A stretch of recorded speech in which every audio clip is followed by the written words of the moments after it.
What is up, sports fans? Welcome to another episode of Buffoons Sports Talk, and sports is finally back. I'm one of your hosts today, the Riz, joined today with Jake and Troy Alexander. What's up, gents? Long time no see. What's up, everybody? You seemed a little rusty there on your intro there, Phil. I did. It's been a while. No sports. Work's been hectic. I've been moving. I'm sorry. I'm a little rusty, but that's in the past, and now we have baseball. Yeah. Baseball, and then we got NBA starting next week with the playoffs. We got the hockey playoffs starting right after that. So I feel like we're finally here, like where all sports are happening at once, right? So yeah, long time no sports. I apologize for any background noise. My 16-month-old is like crying her eyes out right now, and she's trying to walk into my room with the door closed. So just an FYI. She's adorable, by the way. But thank you. It's the first time where it actually feels somewhat normal, because since this pandemic hit, like it's just been weird with no sports. Slowly we've gotten certain things back. Like we had UFC, which has been great. We've had a little bit of golf, soccer, but like the main sports, especially our bread and butter, is like baseball, football, basketball, which is literally all around the corner. Like it's literally about to start, and I'm just super excited about it. Yeah, man. There's some changes because of coronavirus. You know what I mean? Like I think and that's one of the things I'm excited to kind of hop into with you guys is to talk about, what does it mean there's only 60 games in the season? What does it mean for the NBA that there was such a hiatus in their play, right? Does it affect, the outcome? Does it change who you think is going to win? When there is a winner, is there an asterisk next to their championship? I think there's a lot to be able to discuss about this going into the season, so I'm pumped. I first want to give out a huge shout out to Troy, who's actually hopped on the past few weeks and posted some videos about the NBA, keeping us all up to date on basketball. So thank you for that, bud. No problem, man. Just trying to keep us going while we get everything back. So now that we do, I'm hoping we can all hop on, including Alex. Let's not forget about Alex. We've got 3/4 of the buffoons of the circus with us today. So once Alex is good, all four of us should be back in the saddle and ready to go. So let's do it. Yeah, but we got some good opening games tomorrow for baseball. We have the New York Yankees versus the Washington Nationals. Then we got the Giants versus the Dodgers. But before we even jump into that, like to Jake's point, let's talk about this 60-game season, which is kind of like weird because baseball generally is 163 games during the regular season. So it's just odd that we're only going to get, a small portion of that. Yeah, I think if you know baseball, it's all about that long stretch, right? I mean, I think, pitchers look really good at the beginning of the year. And, you get down to the stretch, you get down to those last 30, 40 games. A lot of times their arms start to get gassed. Or like you said, a lot of times that 163rd game, if you will, that play-in game for the playoffs, right?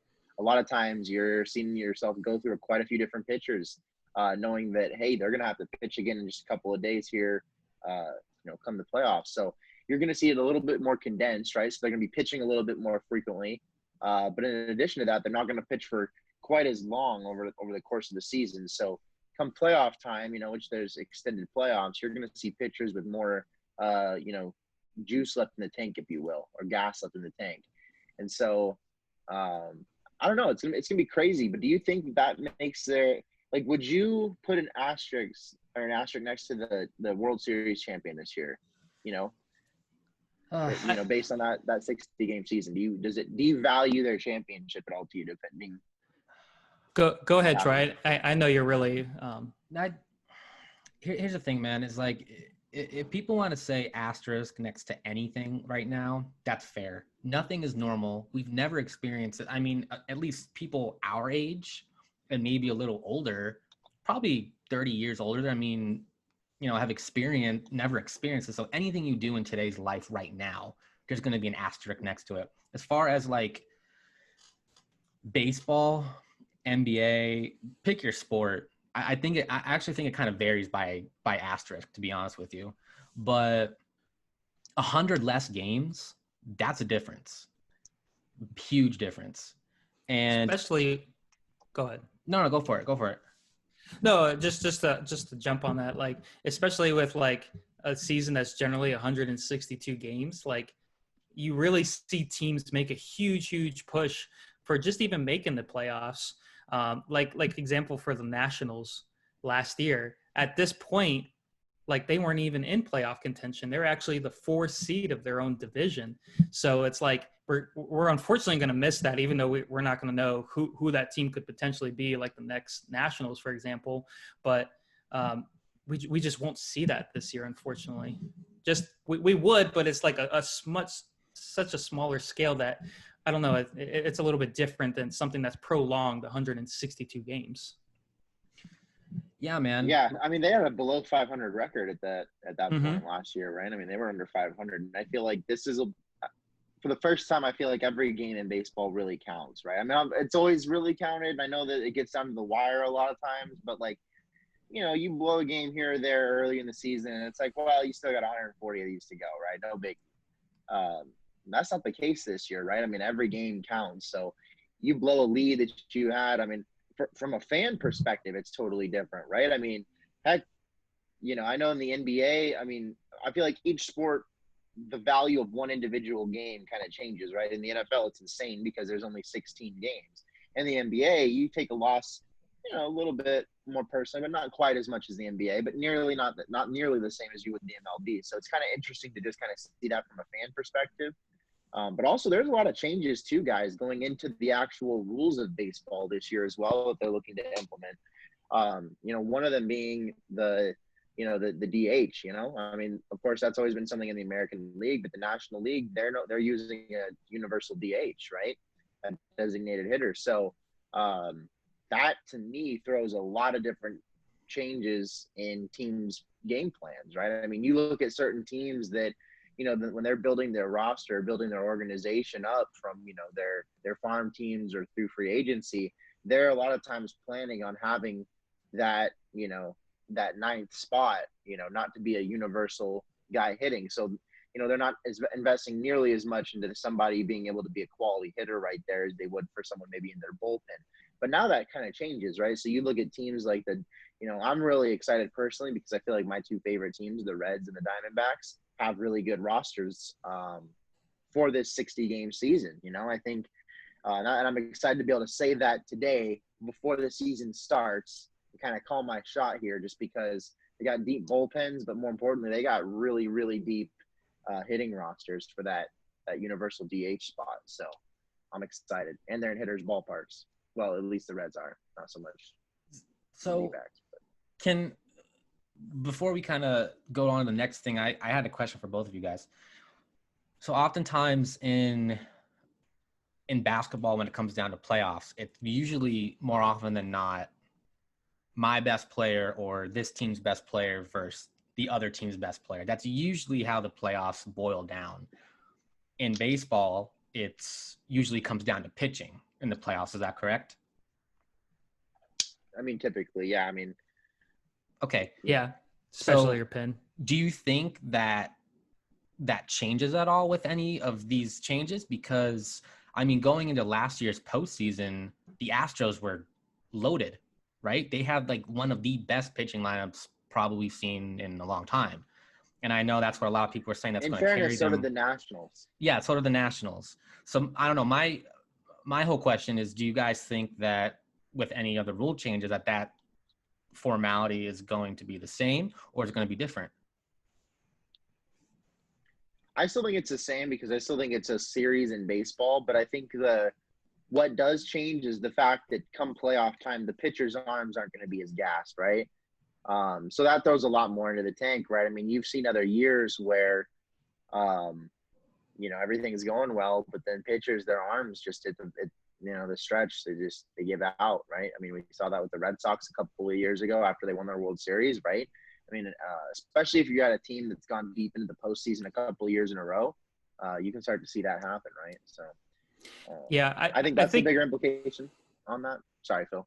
No, you're good. I think that I think we can all agree in a sense that everything's up in the air. Like obviously there's the favorites to go to the World Series and win, but realistically, we've seen a lot of teams in the past that have had a hot start but don't make the playoffs. But with the season being different, like, man, anything's possible. I mean, even my Diamondbacks could totally make it. Like, they truly can. And so that's probably the most exciting part for me about this year's baseball, is that anything is possible for any team. Well, I think there's always anything is possible for any team into the year, right? Because I think baseball is probably the most like any team can beat anyone on any given day, right? I don't think that that's always true for the NBA, and I don't think that that's always true for the NFL, right? I think a lot of times you can get that upset in the NFL because it's only one game, but still, like you pretty much know if Bill Belichick and Tom Brady are playing at home and they're playing against the Jacksonville Jaguars or the Cleveland Browns or a terrible team, that they weren't losing, right? Like, you know. Oh no, that's not always true. I'd say otherwise. Last year, man, the Titans. Well, I mean, that's a playoff team. That's still a playoff team, right? Like, you know what I'm saying? Like, a lot in baseball, you can have the worst team beat the best team on one day and do it again the next day, and then again the next day, and just sweep them randomly. It doesn't happen very often. It can happen, right? More often than it does in the other sports. Yeah, I think my point was just that, like, literally, it's up in the air. Like, anything can typically happen. I mean, just because the season is so much shorter. Because so let's say our Diamondbacks win it, Phil. Is there an asterisk next to it? Because like you're saying, it is up in the air. Any team can win it. Is there an asterisk in your opinion? I believe there will be, regardless of what sport. Unfortunately, it is what it is. Will I take that World Series as a Diamondback fan as a serious championship? Absolutely. Do I understand there's an asterisk? Bet your ass. I'll have a poster, everything. Oh, absolutely. Like, I'm not going to discredit it, but like realistically, like if we have, I'm gonna be like, there's no asterisk. What are you talking about? That was a well fought series. You see who they beat? Like, come on. Exactly. But like when you really boil it down to it and you have a deep conversation and a deep debate about it, yes, there is asterisks behind it, just like how there will be for basketball this season. Depending on how the NFL structures their season, that's still kind of up in the air right now.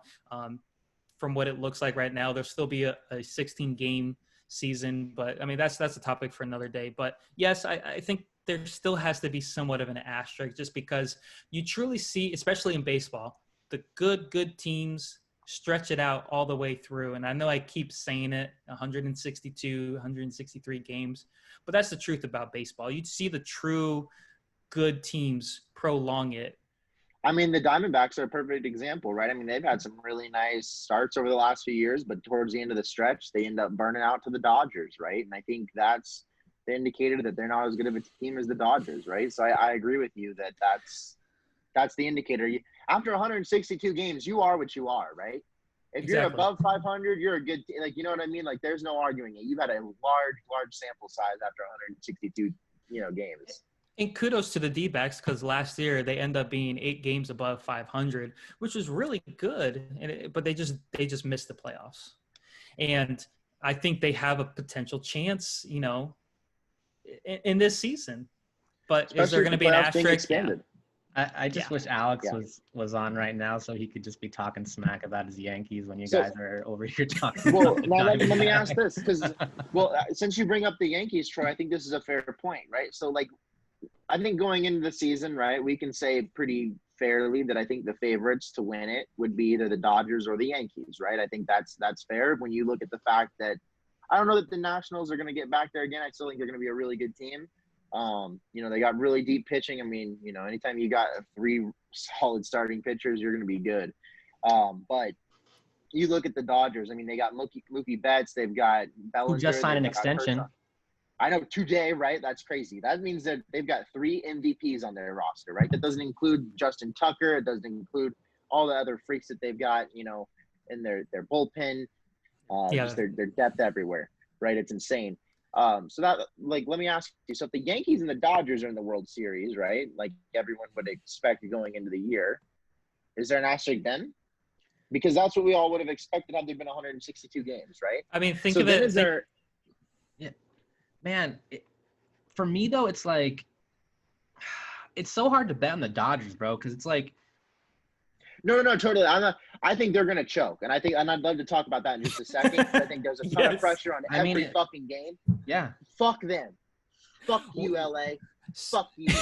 So I think just Sorry, going back to I get it. Trust me, as and a the D-backs Giants. fan. Fuck So you, San Francisco. Yes, that going I back to agree with. hold on. Going back to last year, if you look at the point where the Dodgers were after 60 games in the 2019 season, and you look at where the Yankees were after 60 games, they were both in first place.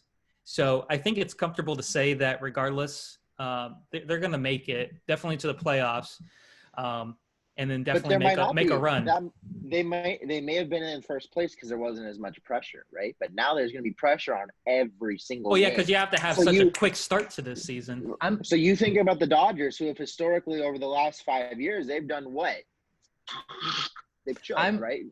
I mean, I I'm a hate little them all. concerned. I hate I'm a little everyone. concerned about Aaron Judge, to be honest with you, because I don't know if it's anything, but he suffered that chipped or slash broken hip back in September. And then it took them all the way till March to completely diagnose him with a broken rib. And now he just started hitting a baseball off a tee in the early beginning of July. So I'm not sure. And he's obviously a big part of what they do, right? So I don't know, man. But and there's only 60 games this year. So he does have time to heal, but is that everything that it is, which is a rib? I don't know, man. I mean, it shouldn't take 6 months to diagnose a broken rib. So I don't really know what the situation The is. thing is that I don't think everybody's factoring in is like, I think, again, baseball is unlike any sport. Like the NBA, like I think you find out your best player is out for 2 months, like Paul George on the Clippers, you still know they're going to be fine. They're going to make the playoffs because they got a really good team. And the gap between the Clippers and the rest of the teams is still really large. The gap, though, between the Yankees and the other teams in their division, I mean, if you go back and you look last year, I mean, the Red Sox are still a hell of a team, right? Tampa Bay is a hell of a team. Like, I mean, they don't have an easy run through, through not only the division but through the American League, right? The whole American League is stacked. So to me, I'm pumped. So I want to hear your guys' predictions. Like, who do you think going into this season wins the World Series? Real quick, I want to add on to Troy's thing about the Yankees is that the Yankees, regardless if they have Aaron Judge in the lineup or not, I think they're still a solid freaking team. I mean, they're just insane, especially with the they got getting Stanton. Garrett Cole adding to their pitching line, like arguably one of the best pitchers in the league. It's insane. I think they'll be fine. Out, though. Severino's out though. One of their pitchers is out though, too. Severino. So that's I mean, true. That hurts them too. That does. I'm so pumped, guys. I'm so pumped for this. I am too, but I think they'll be fine up until that point when Judge does come back. I think they still squeeze in as winning the AL East, and then just adding Judge back onto the roster for the playoffs is very deadly. It's very deadly, and I don't know. Like I mentioned earlier, I think everything's up in the air right now. But obviously, the favorites, in my opinion, would be the New York Yankees for this season.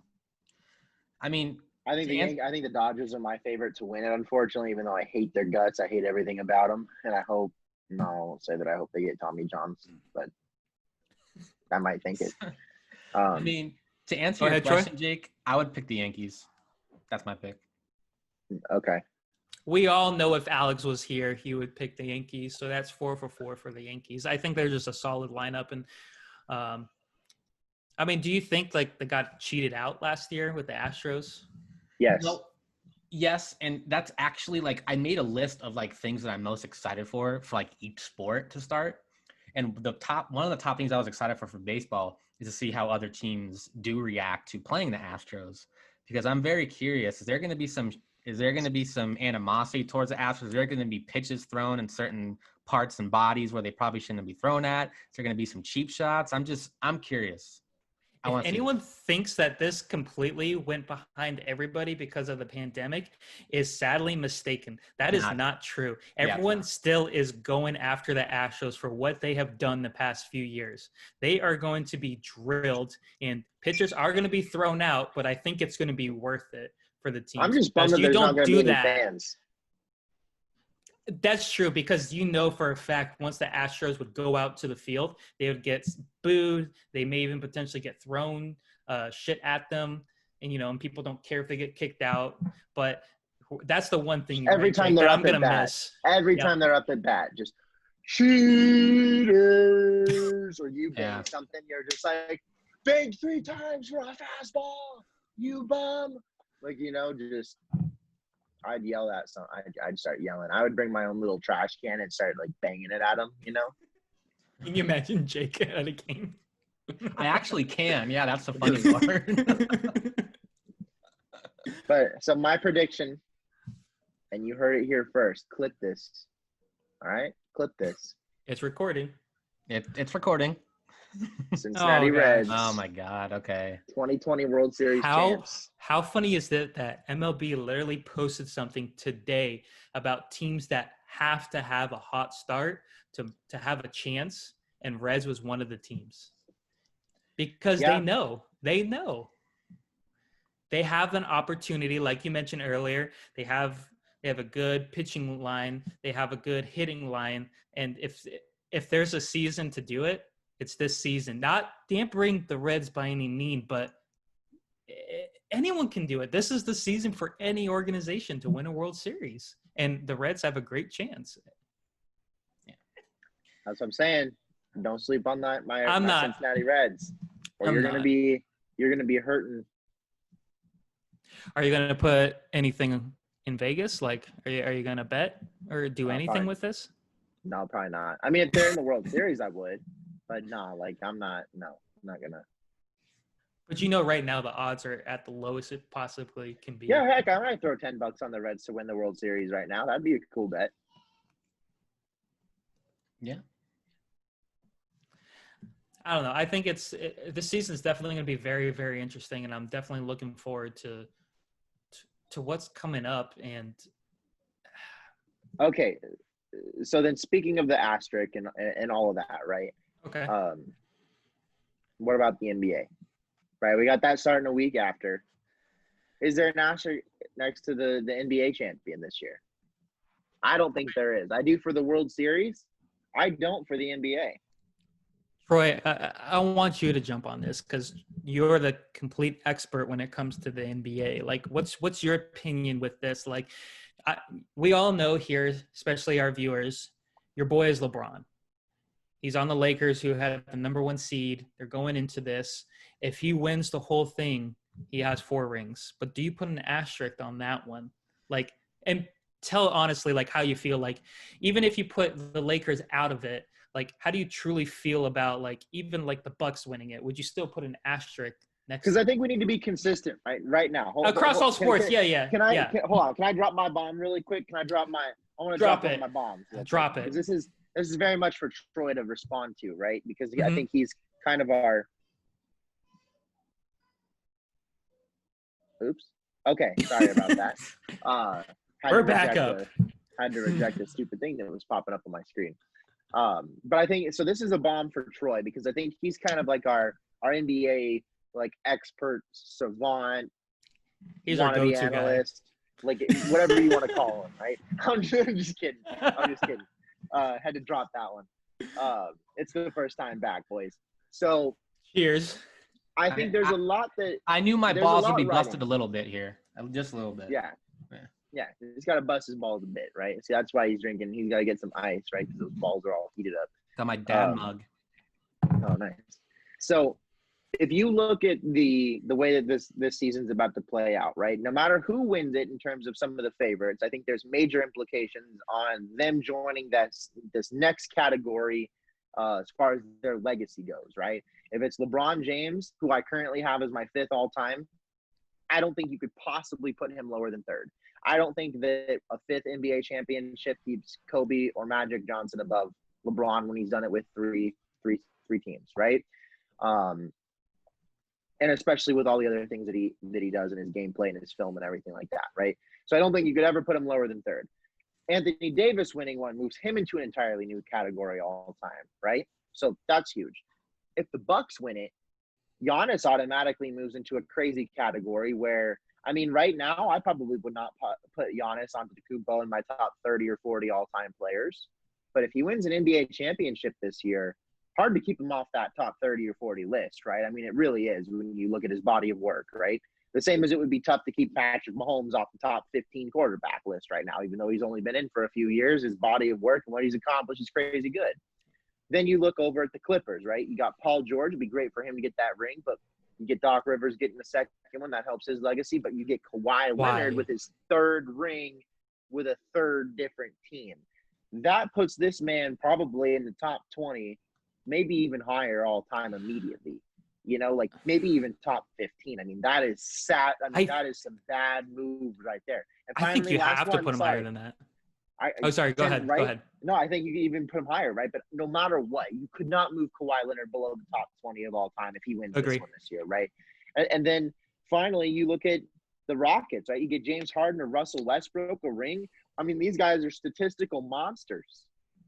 They've got MVPs. They've got the crazy shots. The only thing they're lacking is the ring. Otherwise, they're going to end up on that Allen Iverson, Carmelo Anthony type train, right? Where really awesome to watch play, just amazed your eyeballs, but just, you know, they didn't win. So that's what I want to hear from T Rizzle on is the thoughts. Oh, and I'm sorry, we've also got the 76ers because I know Troy seems to think that the 76ers could get in there, maybe the Celtics. Fuck both those teams. They're not getting in. But if they win, that also helps Jason Tatum and his legacy and Ben Simmons and, you know, fuck the 76ers. Okay, they're not winning. Tatum's my boy, though. But, Troy, the floor is literally on yours to respond to Jake. I'd hope so. That's what. Okay, so to start with the Rockets aren't winning shit. Sorry. That's just – it's not going to happen. They're not going to win because they're so small. I'm sorry. Like, big boy players do play a role. Yes, and I think Mike D'Antoni is a great basketball mind, but not when it comes down to a postseason. I think the Rockets were having a little bit of trouble when they first brought that small lineup, but then as the season continued before the lockdown happened, they were starting to piece things together. And they were starting to get some wins. They even got some wins against the Lakers and the Clippers. But the thing is when a team has 4 tries at you at the very least, they can figure you out in four games. So the Rockets, to me, are not a concern. I think they can surprise a team in the first round and maybe even sneak past to the conference finals, but they're not going to get to the finals. As far as the 76ers go, I've been on the Ben Simmons at the 4 bandwagon. I've been beating this drum the whole season since last season. Brett Brown finally did it. I think this is Philly's best lineup. How will that impact Embiid? We'll see. I still think they need more shooting, but ultimately this is the 76ers peak with their current roster. They need work on that roster. But this, I think they can surprise some teams, and I could even see the 76ers getting to the finals. You can quote me on that right now. The 76ers are my sleeper team to make the finals in the East. Okay. What was Jake's other point about Giannis and Kawhi and all this? Okay. I'll start with Giannis. So, yeah, okay. Sorry, you want me to start with Kawhi? You're the host. You tell me. So I want you to start with Kawhi because honestly, I agree with Jake. Like, I think that puts him in a different category if he wins 3 championships on 3 different teams. I personally would he be known as the LeBron stopper? Like, then he's got as many championships as LeBron does. I don't think he's quote unquote the LeBron stopper because his team has beaten LeBron's worn down old Miami team once. And it's, yes, congratulations to the Spurs that year, but like, that's a whole other conversation about the Heat that year. That's whatever. No, but I don't agree that Kawhi is the stopper. I do agree with both of you guys that if Kawhi does win that 3rd chip with a 3rd different team, that for sure you got to at least put him in top 20. And then you got to start thinking, damn, is he one of the top 5 small forwards of all time at that point? So yeah, that is a whole other category for sure for Kawhi. And PG would get his 1st ring. Doc would get his 2nd. Doc's already viewed as one of the best coaches in the league, even though I think Doc's tad overrated, to be honest with you. But I think that would elevate Doc as well to one of the all-time great coaches as well, because he's now done it with 2 franchises. And you could have argued before that, yeah, he may have gotten carried because of that Boston lineup, because how stacked that team was. But But I think that puts Doc at least in the top, like 6 or 7 coaches of all time. I don't know about that, Jake, because like I understand that the NBA is really driven on, like I said, I think when it comes down to the playoffs, it's best player versus the other team's best player. I just don't think Doc gets as much flack as he should, because I think he's had the only time he's been as won a championship is when he's had Kevin Garnett in his prime, Paul Pierce in his prime, and Ray Allen still in his prime, and Rajon Rondo just discovering who he is. I just think that team was stacked. Yeah. Go on, Phil. Sorry. Just real quick, where we're at with this episode on time. I just got a little notification like a minute ago about something with time, I think. Because I'm so excited about this topic because I think it's great and I want this to freaking continue. Okay. Well, we're about 30 minutes in, so we're going to have to cut it short here in just a second. But yeah. I'll talk fast to finish this out real quick about Giannis and the Yeah, because I want to hear about the LeBron aspect of Jake's question, because to me I definitely want to hear what your thought is on that. Or we could always leave everybody hanging for a part 2. Like find out on part 2 what Troy thinks of LeBron, because that is a fair, like, Troy could take 30 or 40 minutes to go on. He really could. LeBron. We know about his man love for LeBron. So can you imagine someone listening to this and be like, freak, come on. Go ahead, Troy. I do think there will be a giant double standard, which there already is in the NBA. And if LeBron wins that 4th championship, 3rd with a different team, I think the asterisks will come in and people will say, oh, no, he had all this time to rest. But if you look at it, before the lockdown, they beat the Clippers and the Bucks single-handedly. Like, they were somewhat close games, but in reality, they weren't. They were up by 10-plus points against the Clippers at the Clippers' home, which is essentially both their homes. Troy, anyone says an asterisk, they don't know what they're talking about, because it favors Kawhi Leonard just as much, if not more, who needs all that rest. And quite frankly, they're out Rajon Rondo and Avery Bradley here, right? So, I mean, they're down two quality guards. Not just that, but Giannis went down against the Lakers with a knee injury. So there was no telling if he was going to be coming back within the next few weeks. And the Lakers were chasing Milwaukee for that number 1 spot in the entire league. They were only 2 games behind the Bucks before the lockdown happened. And then Giannis hurt his knee. Who knows what would have happened? Would the Lakers have caught the number 1 seed? I think they would have. If you look at the schedules, they weren't that hard. And I think if Giannis wins, there will not be an asterisk, because everybody seems to have this love for Giannis. But if LeBron wins, because of how many people hate LeBron, they will say, oh, he had 4 months to rest. He's a 35-year-old man. Come on. How many ever finals he's been to, all this mileage on his body. This was his season, right? As far as legacy talk, as you guys know, I already have LeBron as like 2nd or 3rd all time. So if he does win this chip, like I agree with Jake. I don't see how anyone can't put him in top 3. As far as Giannis, it's so tough because, like, have we ever had a player that good, ranked that high, that can't shoot the basketball? It's so easy to shut – I don't want to say easy to shut down, but one-dimensional, right? Well, on offense – I'm not even one-dimensional, but, like, you can stop him. You can stop him. See, but that's what scares me about the Bucks a little bit. If I'm a Bucks fan, that scares me because their head coach, Mike Budenholzer, he's a great coach, but he's also a systematic coach. So when you get to the postseason, he's still solely reliant on that system. Systems usually go out the window in the postseason in basketball. Like I said, it comes down to best player versus best player. You got to throw your system out and just go with the flow, man, in the playoffs. And historically, especially in Atlanta, when Bud was the head coach, he got the 1 seed. Do you remember that first year back, LeBron? They got swept in the conference finals because Cleveland slowed that team down. He stopped their system, which is pass the ball, and they got swept. So for me, I know he doesn't have Giannis back then that he has now, so things are different. But it just still scares me. Systematic coaches scare me a little bit when it comes to basketball, especially postseason. That being said, if Giannis can win one, I do think that moves him. I think we can make the argument maybe top 30, because this dude is a freak. whether you like it or not. This dude is a freak. He may win MVP. He may even win Defensive Player of the Year. And he's playing less than 30 minutes a game and doing this. Exactly. His body of work is too much. Now, I think LeBron should win MVP. I think Giannis had already a nice team built for him. Rather with LeBron, he had to take all these chess pieces, move them together, get everybody on the same page, get a guy like Dwight Howard, who's had problems with other teams, and get him to buy in.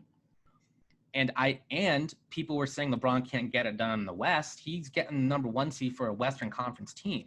So we'll still see if he can get it done in the playoffs. But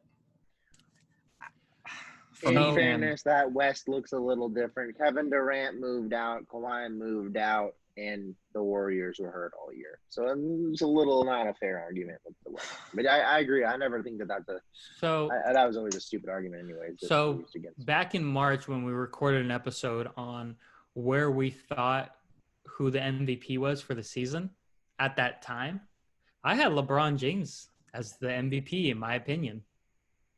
Yeah, I know majority of you, I believe, had Giannis, but for me, it was LeBron James, and I think he should win MVP just based off of, he had career highs in assists per game. He's 35 years old. He captured the first seed in the West. I think he should win MVP. That's just kind of a side topic, but that's just my opinion, even to this moment. And I was talking to Alex about that today, and we were kind of just talking about how lopsided like the voting is for MVP and how stupid it is. Because if you look at the history of the NBA, you look at some of these seasons. Shaquille O'Neal in 2000, he had one of the best seasons ever. Was not the unanimous MVP, even though he won. You look at LeBron's 2013 season, was not unanimous MVP. The only unanimous MVP in the history of the league is Steph Curry in 2015. Can we also put Kobe Bryant? Yes. I believe it was 2005 or 5. Yeah, was it 5 or 4? Oh, 5 or 6. I don't remember. Let's just say Kobe had insane seasons after Shaq got traded until Kobe got Powell. Kobe had like 3-4 ridiculous seasons and he not once did win an MVP until 2008 when they played the Celtics. Yes. But by that time, he should have already had at least a few. So I just think the MVP voting in general is a little stupid. Okay, to be honest. So final one really quick, Troy. I know you didn't entertain this for a second. But what if the Rockets did win it and James Harden did get a ring? Where does James Harden rank on your list? Well, to start it, then if that does happen, you can shove this entire segment down my throat. And then secondly, I mean, Harden's one of the best scorers of all time, right? I mean, I think we can all agree on that. Absolutely. Where does that move him? Man, that's a tough question. It's hard because you got shooting guards all time. I don't right now. So where do you put him right now in your top list? Like in overall players in the current NBA or top 5 overall players? So you're accounting for like individual statistics, you're accounting for championships. Like where do you put him now before, let's say, a championship? You mean all time? All time. Yep. I would. Oh man, damn, that's a good question. I'd say probably top. I want to say like top 35. Top 50. Does that move him up instantly if he wins a ring? Because we know how valuable rings are. It would have to. I mean, put it this way, Phil. I would take Klay Thompson over James Harden right now. That's just my opinion. I can't disagree with that. Yeah. So, but Harden, dude, I've never seen a player like Harden before. So, if he does, man, yeah, I'd have to put him top 35 at least. Here's an interesting one because we saw this when we were really young, but we know how much of an impact he made for the 76ers. But Allen Iverson obviously never won a ring. He made it to the NBA Finals. But where do you put him in your top list? Just out of curiosity. This is more just a curiosity question because he's a perfect example of what James Harden could potentially end up in his career. I mean, I would take Harden over Iverson. So I guess that would put Iverson like top 40, maybe. I would really have to look Okay. at the list. I just wanted to feel where you guys were at with like someone like Iverson who was a scorer, who was amazing to watch. He was super fun to watch during that time, but like never won a ring and never really, besides that 1 year making it to an NBA Finals, he never really went anywhere. Yeah. I mean, I would say, okay, well, I mean, Giannis has even come out and said like a week ago, he's like, this is going to be the most mentally challenging postseason ever, because these guys are probably aren't going to be able to see their family. You're not going to be able to leave the bubble. You're around the same people all the time. So this is going to be a probably more mentally taxing postseason than we've seen. So I'm excited to see it play out. So Jake said before we ended the MLB segment, who is your guys' pick to win it? Who is your guys' pick to win the NBA championship? You want to go first, Jake? I think Jake should go first. He said Clippers. I got the Clippers beating the Bucks in the finals. Okay. Honestly, like I'm gonna stick by it even before this whole pandemic hit. I'm gonna say Lakers. I really truly feel like this is a year that they're gonna win it, especially with giving LeBron time to rest. I know Jake rolls his eyes, but it does play a factor, and it does also favor Clippers as well, and it favors the Bucks, like Troy mentioned earlier about Giannis's when he got injured. But you give him time to rest, him to study more film, him to prep for the season. I don't know. I'm going to give it to the Lakers. That's my pick. Fair. And you will have. I think if they beat the Clippers, they win the whole thing. And you will have my pick on the next episode of the Buffoons. No, I'm just kidding. I got Lakers. Find out next time on the next episode of the Buffoons. Ballsy. I mean, I'm with Phil. I got the Lakers, and like I said, I wouldn't sleep on the Sixers. I'm gonna go on a limb and I'll actually predict the finals. Lakers, Sixers. Wow. Okay, I got Clippers, Bucks. That's fair. I'm going to be just the cheesy fan and just say Lakers Bucks.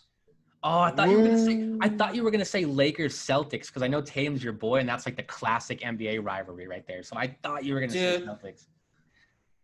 You know what's funny? I actually thought about that the other day. I was sitting there like, how cool would that be? Another Lakers Celtics Cool finals, because one is the history rivalry, and two, like I really respect LeBron, but like Boston has a great chance because of this, stoppage in the season and picking back up in the bubble. Like, I think if it was a regular Boston season, can just stop winning stuff. That'd be cool.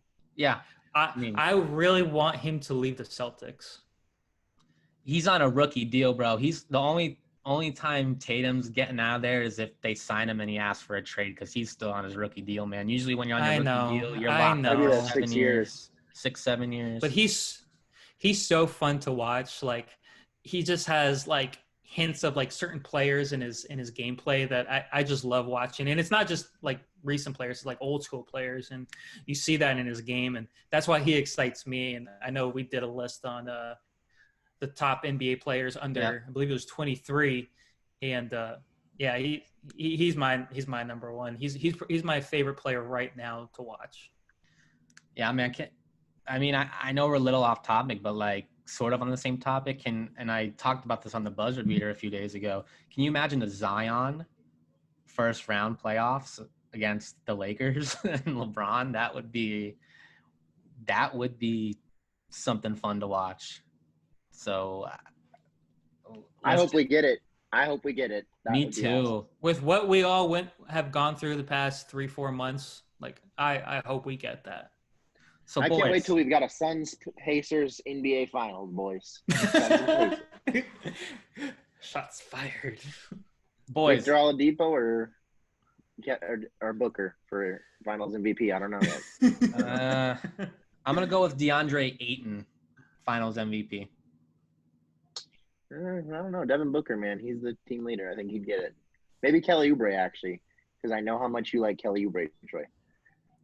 Yeah, I love him. Yeah. But guys, 7 days for the NBA, 1 day for the MLB. Let's get this going. What that means more episodes of Buffoon Sports Talk. We're definitely going to be releasing a lot more podcasts, a lot more videos. I personally apologize. Been dealing with a lot going on in personal life, and I know all of us have, in a sense, on top of the pandemic. But more episodes to come for sure. For sure. Alrighty. You can blame Jake. Yeah, well, that's an awkward way for you to try to close it out there, Phil. Can I close it out? Are we good to close it out? How much time we got left? Yeah, I think we're at time. Yeah, we're good. All right. Well, thanks again for joining for another episode of Buffoon Sports Talk. As always, you can find us on YouTube. You can find us on Instagram, Twitter, Facebook, across all social media. Please give us a follow. Please give us a like on the video, so on and so forth. And we appreciate all your support, especially during a time like this. And hopefully we can provide more value for everyone moving forward. Thanks, guys. Everyone.